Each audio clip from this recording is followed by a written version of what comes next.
Welcome back to our second module of Apache Spark series, which is Spark architecture and cluster management. Okay, so let's begin.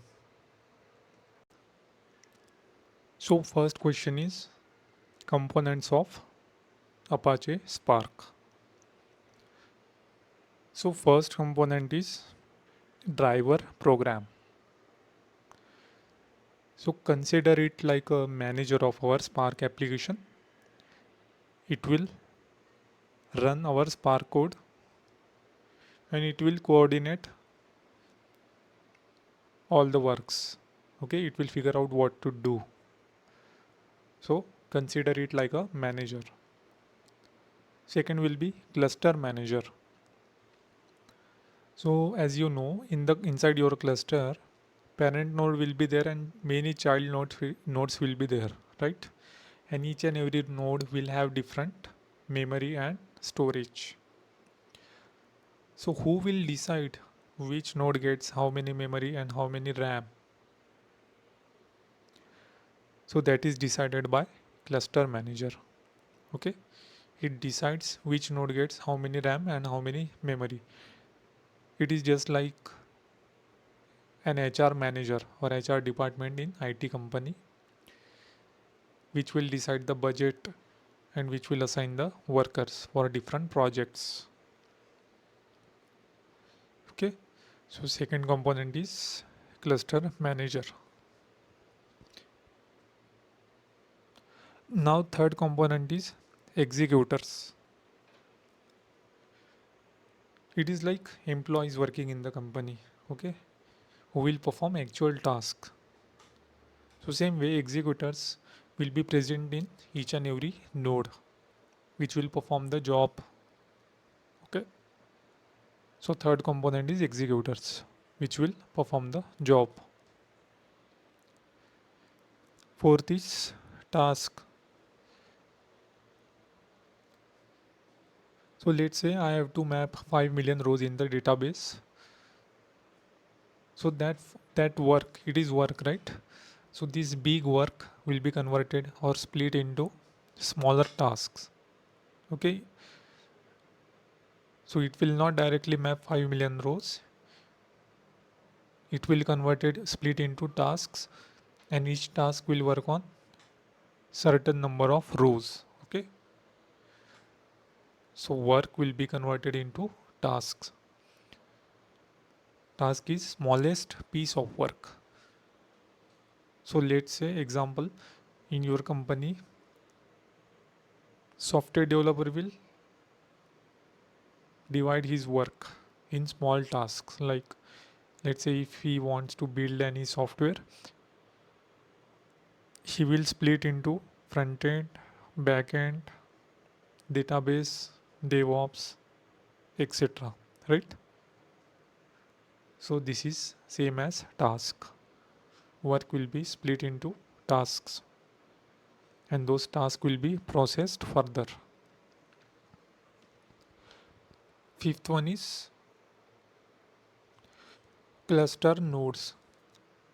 So we all know that Spark works in cluster. It will have parent node and child nodes. So parent node contains driver node. Okay, it is the driver node, means it's a manager. So we have already seen the driver node, driver program, like it's a manager, right? First point. So parent node will contain driver node, it will run the driver program, and worker nodes will perform the actual task with executor. So cluster nodes means parent node will contain driver node, which will run the driver program, means it's a manager. Worker nodes will perform the actual task with executors. Okay,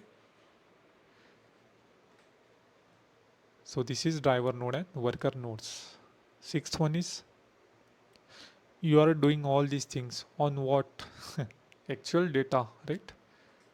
So actual data frame, or let's say RDD, is the sixth component. sixth and most important components of Apache Spark. Now next is what are the different cluster managers and when they are used.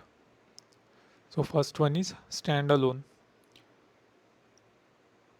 So it is generally good for small projects whenever you want to practice Apache Spark. Second one is Yarn. It is good for big data environments with Hadoop. Okay.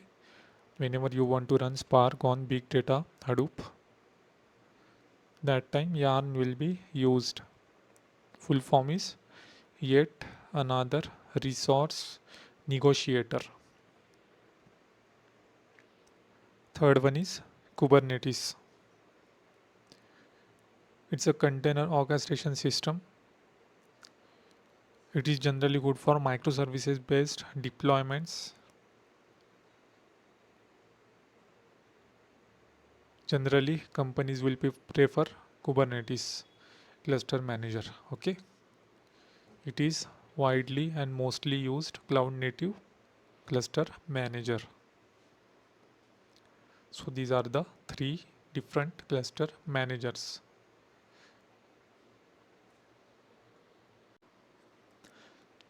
Next one is driver versus worker in Spark application. So as you already know, driver is like manager of the Spark application. Okay, it will control and coordinate the complete work. It is like a brain of a Spark application. I think we have already seen it. Let's check above. See, first one driver program. It is a component of Spark. It runs our Spark code. It is just like a manager of a company.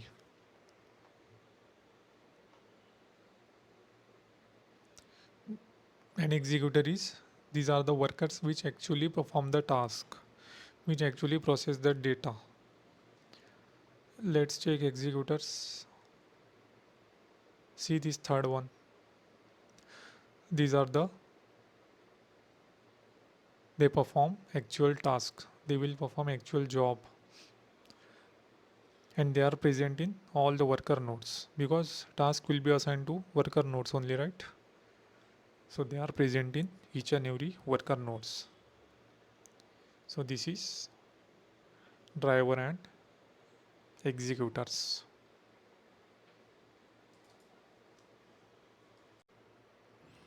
Now next is what are the different jobs of a driver in Spark application. So we all know that driver is like a manager, okay, which will manage everything in Spark application. But what are the different tasks which are performed by driver, that I want to check. So Spider-Man is saying I have written the Spark code, but what after that? So after that driver will talk to client, means driver will run your code, driver will parse your code. Okay, so first task is driver will talk to the client. It will run your code, it will parse your code. Then second task is driver will create a DAG. So DAG means a plan, okay, sequence of operations which Spark will perform on your transformations. Okay, this is nothing but a DAG, means it's a plan of transformation. So let's say you have written your Spark code, then driver will split your job into stages. Okay, you have your Spark job, driver will split that into stages, then again it will further split your stages into smaller tasks. Okay, so basically it will create a DAG, means a plan of operations which Spark will perform. Okay, It will convert your Spark job into stages. It will convert the stages into smaller tasks. Then third is driver will driver will assign the task to executors. So we all know that executors are present in worker nodes. Okay. So those smaller tasks will be assigned to worker nodes. It will return the final result to driver, and driver will return the result to the client. Okay, means us. So I will repeat one more time. Let's say you have written your Spark code. Driver will run your code. Driver will parse your code. Then let's say you have your Spark job, right? Then driver will split your job into stages. Then again, those stages will be split into smaller tasks. Smaller tasks will be assigned to executors, means worker nodes. Executors will return the result to driver, and driver will return the result, final result to client. Okay, these are the three main responsibilities of a driver in your Spark application. What are the deployment modes of Spark application? Okay, so where you can deploy, what are the different options? So first is local mode. In this mode, your driver and executor both will be on your laptop.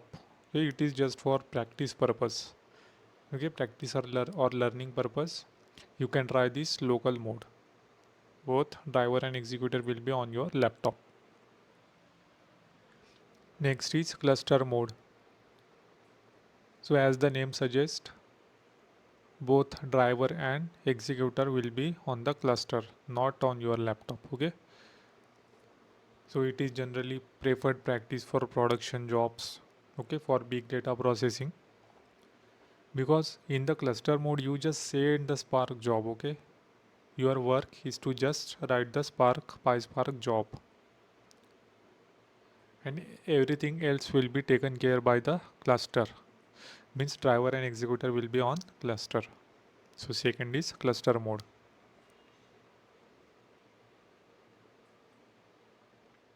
Now third is client mode.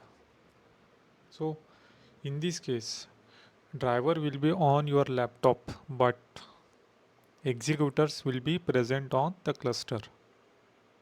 Okay, so let's say you want to test the PySpark job on real cluster. Okay, or you want to test the PySpark job on real cluster. So that time you can try this client mode, because driver will be from your laptop. You will write the PySpark code in your laptop, and executor will execute all those tasks in cluster, so that you can test in real cluster. So these are the three types: local mode, cluster mode, and client mode. What are the internals of Spark job execution? Okay, so basically whenever your Spark job is getting executed, then what happens behind the scenes in the cluster? So that I want to check. So it is very easy. See, first client will write the Spark code, that means you. Okay, you will write the Spark code. Then driver will run your code. After that, driver will parse your code. Okay, then driver will create a DAG. That means your Spark job will be divided into past stages, and each and every stage will be divided into, split into partitions, not partitions, tasks. Okay, job will be split into stages, stages will be split into tasks. Those tasks will be assigned to executors. Executors will return the result to driver, and driver will return the result to client. Okay, it is very simple. Next question is Spark submit command. So Spider-Man is saying, bro, you told me that Spark job can run in different types of environments like local machine, cluster, cloud, etc. But I'm confused that who is the one who will decide where our job should run? Okay, who will decide where our Spark job should run? And the answer is Spark submit. Okay, using Spark submit, you can configure how and where your job should run. Okay, so we all know that we can run our Spark job in different types of environments like standalone cluster, yarn cluster, or Kubernetes cluster. We have already seen that in earlier questions. So using Spark submit, you can decide where your job should run. So what are the different key parts of Spark submit command? Or you can say what are the different components of Spark submit? So first is application file. This is nothing but your Spark code, okay, which you will write in Python language. That is application file. Second is master. Okay, it will tell Spark where to run, like standalone, Kubernetes, or yarn. Third is deploy mode. So it tells the information about your driver, where your driver will run, whether it will be in the client, means in your laptop, or it is in the cloud cluster. So that is decided by deploy mode. Fourth component is resources. So it will decide the resources used by executor. Okay, that means how many executors, how many memory we will assign to each and every executor, and how many CPU cores you will assign to each and every executor. Okay, so fourth is resources. It will decide number of executors, memory per executor, and CPU cores per executor. Fifth one is config. So if you want to pass some additional configuration, so using dash dash conf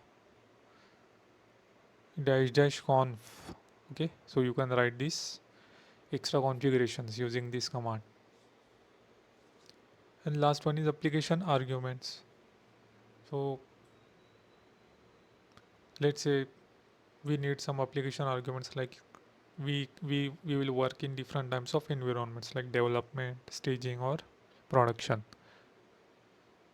So at the end you can pass these application arguments. Okay, next one is what are the resource allocation metrics which we will use in our Apache Spark cluster. So first one is node. Node means just a computer or a machine. Okay, so 10 nodes means 10 computers which are working with each other inside cluster. Next one is core. So core means CPU's brain inside computer, right? So one node can have multiple cores, right? So let's say if you have 10 in each and every node, if you have 10 cores, and let's say you have 8 total nodes, so you are using 80 cores, right? 10 into 8 for your Spark job. Okay, so core is nothing but the brain, CPU's brain, and in each and every computer there will be multiple cores. Next one is RAM. RAM is nothing but a working memory for processing data. Even the laptop in which we are studying, it will also have RAM in GBs. Okay, so let's say if you have 10 nodes, in each and every node you have 8 GB of RAM, then you are using total 80 GB of RAM for your Spark job. So if we want to summarize this, if you have more nodes means you can distribute data across machines, which is really good for parallel processing. If you have more cores, then you can run the tasks in parallel and the speed will also be faster. Okay, faster execution will be there. And if you have more RAM, that means you can keep larger data sets in memory. Okay, then the execution speed will be faster again.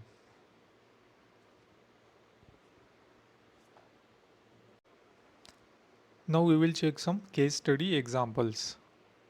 Okay, so I'm just going to show you there will be only three categories, right? Small data, medium data, and large data.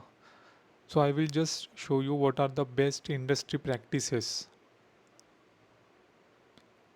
how much cores and RAM we should assign, okay, based on the different data that I will show you.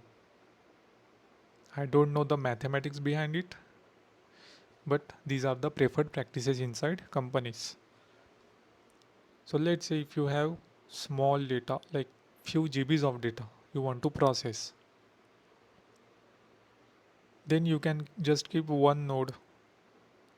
Okay, you can assign 4 cores and you can give 8 GB of RAM. Now let's say if you have medium amount of data like hundreds of GB you want to process, then you can give 5 nodes, 8 cores to each and every node and 32 GB RAM to each and every node. Okay, so that means for hundreds of GB of data you are using 40 cores and 160 GB of RAM in total. Now third is the last category. Let's say you have very large amount of data. Okay, multiple TBs of data. Then you can use 20 nodes. Okay, your PySpark job will be very big, so you will need 20 nodes. You will have to assign 16 cores to each and every node and 64 GB of RAM to each and every node. That means for multiple TBs of data processing, you are using 320 total cores and 1.2 TB of total RAM. Okay, so these are the preferred practices inside in industry. Depends on the data size, small, medium, or large.